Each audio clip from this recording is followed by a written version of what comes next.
One day she said to me after we had realized that the two of us had fallen in love, she said, you know, Some love stories are written in the stars.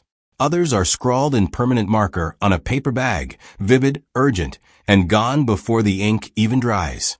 The romance between Cher and Gregg Allman falls squarely into the second category. It was loud, combustible, tender in flashes, and ultimately, heartbreaking in ways neither of them fully understood until years after it was over.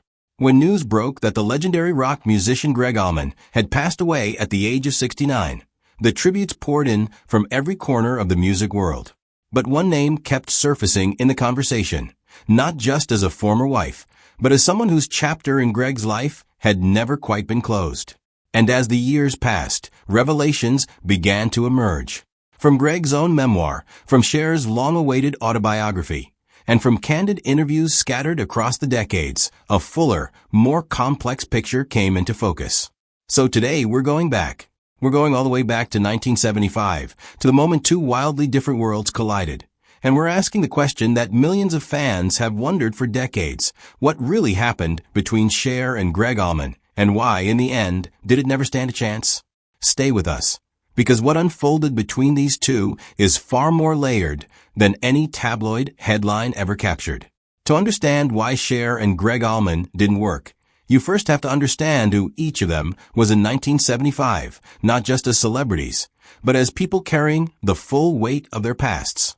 Cher had spent the better part of the early 1970s as one half of the most recognizable duo in American entertainment. Sonny and Cher were everywhere: television, radio, the covers of magazines. They were wholesome but sparkling, domestic but glamorous. And then, quietly and with enormous personal cost, that chapter ended. The partnership dissolved. The marriage was over. And Cher, one of the most recognizable women on the planet, found herself starting over. She was not broken.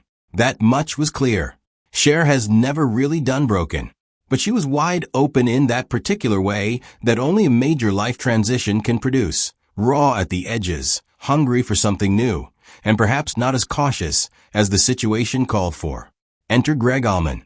If Cher represented the sequined, television-friendly face of 70s American entertainment, Gregg was its shadowy, bourbon-soaked alter ego. As the soulful lead singer and keyboardist of the Allman Brothers Band, he had built his reputation on music that came from somewhere deep and unresolved. Music that carried the weight of grief, of the South, of a man who had seen things and survived them, though barely. His brother Dwayne had died in a motorcycle crash in 1971. The band had fractured and regrouped. Gregg himself had been struggling, not just emotionally, but with the kind of substance dependency that tends to quietly hollow a person out from the inside. And yet, when these two met in 1975, none of that complexity was immediately visible. What was visible was chemistry. Raw, electric, barely containable chemistry of the kind that makes people throw caution entirely out the window. They were, as those who knew them at the time would later describe it, like champagne and moonshine, an unlikely pairing that somehow produced an intoxicating effect. They were opposites in almost every measurable way. She was Hollywood. He was Macon, Georgia. She thrived in the limelight. He could barely tolerate it. She was disciplined, ambitious, and professionally relentless. He was instinctive, chaotic, and emotionally volatile. But none of that seemed to matter in those early months. What mattered was that they couldn't stay away from each other. Here is where the story takes its first sharp turn. Most couples who feel that kind of magnetic pull take some time. They date. They argue. They figure out whether what they have can survive a Tuesday afternoon, not just a Saturday night. Cher and Gregg skipped that entire process almost entirely. Their courtship was a sprint. Within a matter of weeks, some accounts say after roughly 6 dates, they were standing in a Las Vegas wedding ceremony, exchanging vows. Las Vegas. A ceremony arranged in a matter of days. No extended courtship. No real period of reflection.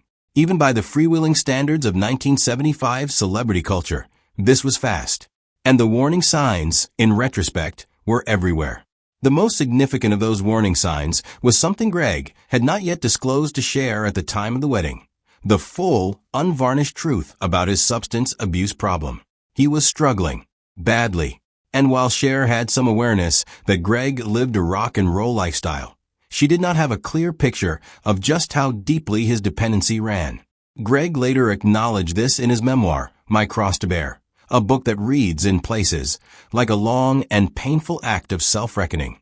He knew, even as they said their vows, that he was not being entirely transparent.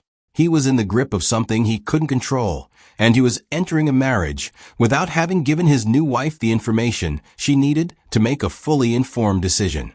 The morning after their wedding, Cher found out just how serious the situation was. Among Gregg's belongings, she discovered what she described as a dop kit containing a plastic bag filled with white powder. The honeymoon, such as it was, had barely begun. What happened next reveals something essential about who Cher is. She didn't explode. She didn't walk out, not immediately. Instead, according to Gregg's own account, she sat down with him and asked a simple, direct question. What is the solution? She wasn't performing patience. She genuinely wanted to understand whether there was a path forward, and she was willing to try to walk it with him. Gregg was stunned. He had braced for fury, for recrimination, for the door slamming behind her. What he got instead was someone offering to help. He later described the moment as one of the most unexpected experiences of his life, not because she was kind, but because her kindness came at exactly the moment when he had least earned it. But here is the brutal arithmetic of the situation. Understanding a problem and being able to live with it are two entirely different things. 9 days after the wedding, Cher filed for divorce. 9 days. The marriage certificate was practically still warm. What had happened in those 9 days? According to multiple accounts, including Gregg's own, the pattern of his addiction had reasserted itself almost immediately.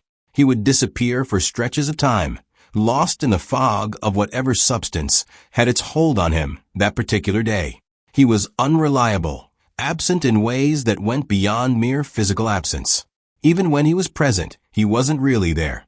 For Cher, who had just emerged from years in a partnership that had its own form of constriction, this was not the fresh start she had been hoping for. She had exchanged one set of difficulties for another. And while the difficulties with Sonny had been about control and professional imbalance, the difficulties with Gregg were of an entirely different nature.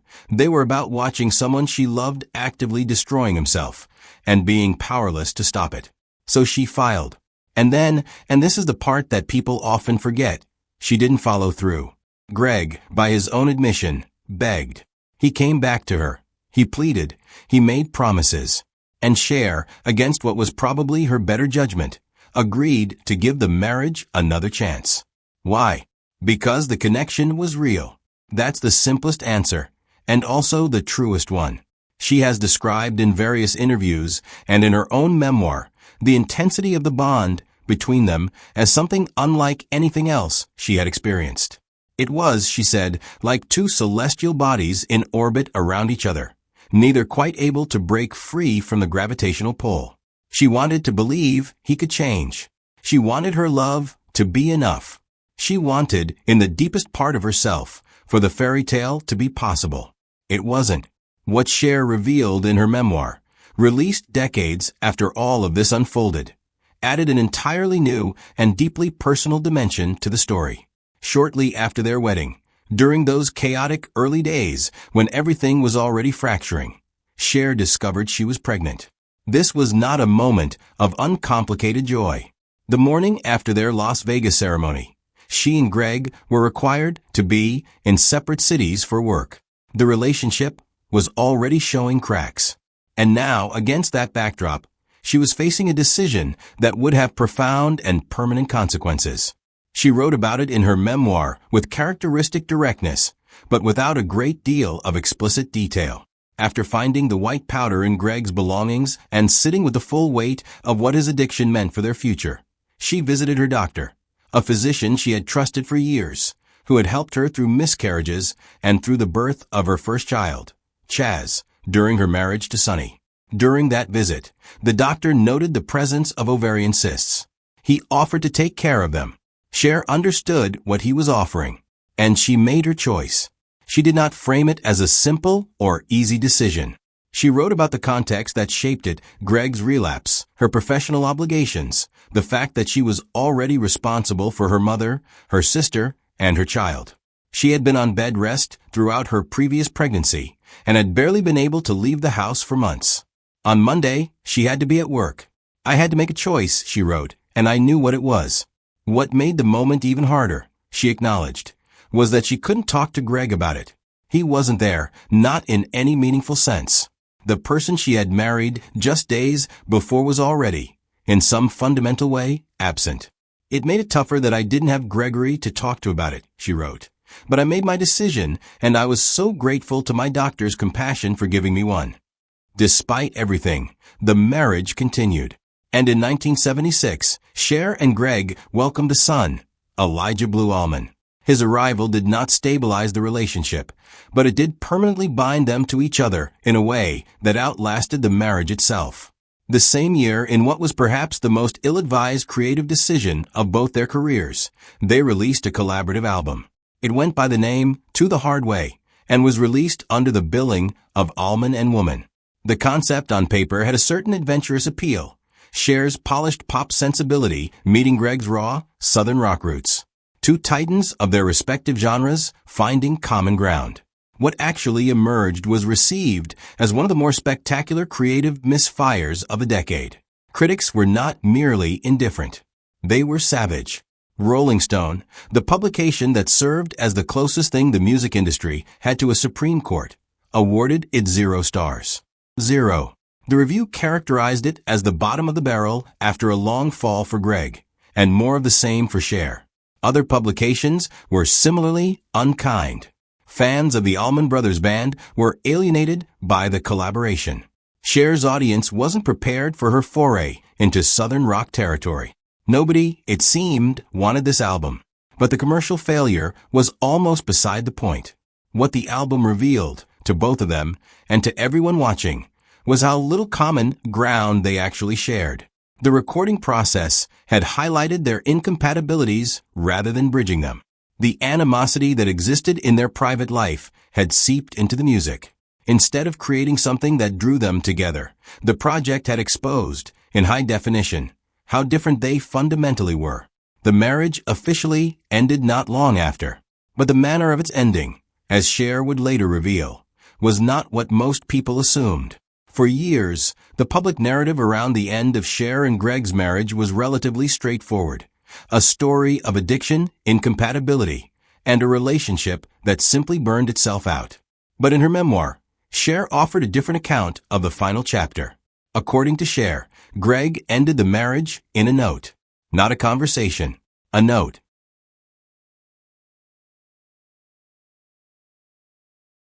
The context was this. Cher had reunited professionally with Sonny Bono. They were launching a new television program together, a return to the format that had made them famous. For Gregg, who was already struggling with feelings of inadequacy and displacement in Cher's world, this was intolerable. The tabloids were running with the story, framing it as a love triangle. The headlines were relentless, and Gregg felt humiliated. Cher had also learned she was pregnant again around the time of the new Sonny and Cher program's premiere. When she told Gregg, he reportedly disregarded the news entirely and told her he would not see her again when he returned to Los Angeles. Then came the note. Cher discovered it addressed to her, and in it Gregg laid out his position with a kind of blunt, wounded pride. He wrote that he had two choices: go back to Macon and be heartbroken and lonely, or stay and be made a fool of. He wrote that he was a man, and a damn good one, and he couldn't live with the latter option. It was, in its own way, an honest letter. But it was also the letter of a man who had never quite figured out how to fight for something without first finding a reason to retreat. As he got older, and particularly in the years following his achievement of long-term sobriety, Gregg Allman became more reflective